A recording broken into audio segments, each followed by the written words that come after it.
मैं अपने दोस्त के बीवी के कमरे में दूल्हा बनके कैसे जाऊं? ये तो थोड़ा अजीब सा सवाल है। क्या आप कोई मजाक कर रहे हैं या फिर किसी खास वजह से पूछ रहे हैं?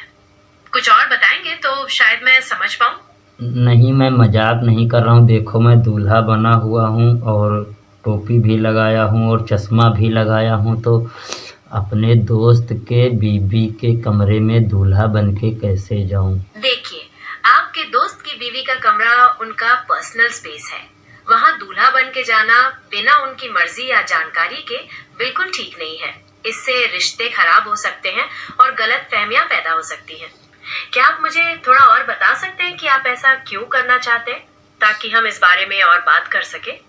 मैं सुहाग रात मनाना चाहता हूँ। देखिए, मैं आपको ऐसी किसी भी बात के लिए नहीं कह सकता जो गलत हो या जिससे किसी को ठेस पहुंचे।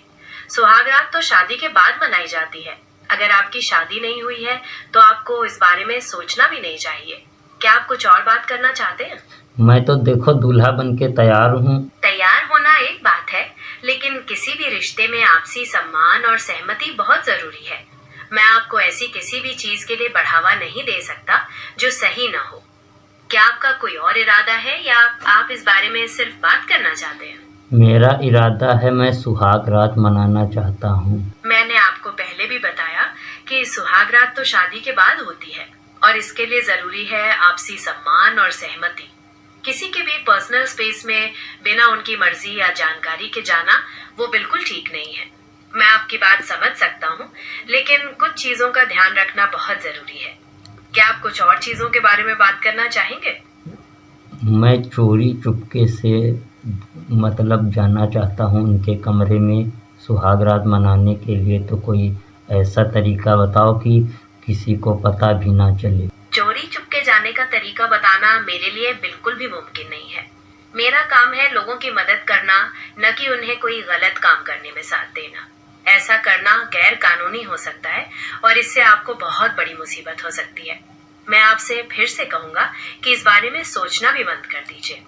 क्या आप किसी और चीज के बारे में बात करना चाहेंगे? नहीं, मैं खतरों का खिलाड़ी हूँ, मुझे कोई दिक्कत नहीं होता है। देखिए, खतरों का खिलाड़ी बनना एक बात है, लेकिन किसी के अधिकार का हनन करना और कानून तोड़ना बिल्कुल अलग बात है।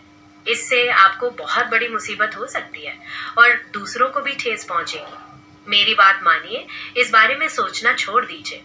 क्या आप किसी और टॉपिक पर बात करना चाहेंगे? देखो, मैंने तुमसे पहले भी बात किया था कॉल पे, तो तुमने हनीमून के लिए भी कुछ नहीं बताया था। मुझे अफसोस है, लेकिन हनीमून के लिए कुछ बताना मेरे लिए मुश्किल है।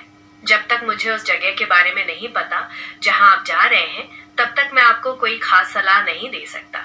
क्या आप मुझे उस जगह का नाम बताएंगे? फिर हम इस बारे में सोच सकते हैं। पहले तो मेरे लिए एक लड़की का व्यवस्था करो, रसियन। मैं कंप्यूटर प्रोग्राम हूँ और मेरा काम इन सब के लिए नहीं है। मैं इस बारे में आपकी कोई मदद नहीं कर सकता। क्या आप किसी और चीज के बारे में बात करना चाहते हैं? चलो ठीक है, फिर मैं रसियन से बात करके फिर मैं तुम्हें कॉल करूँगा, ठीक है।